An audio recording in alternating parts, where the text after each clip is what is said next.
আপনি কি মনে করেন?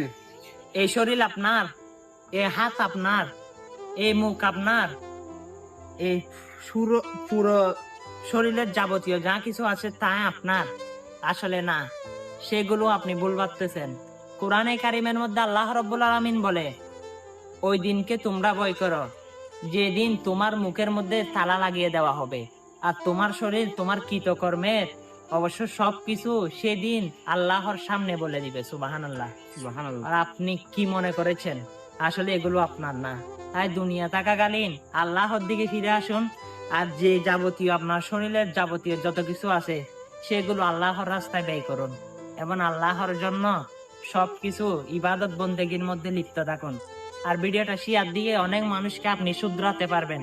ভিডিওটার কারণে অনেক মানুষ আল্লাহর পথে ফিরে আসতে পারে, শুধু আপনার একটা শেয়ারের কারণে।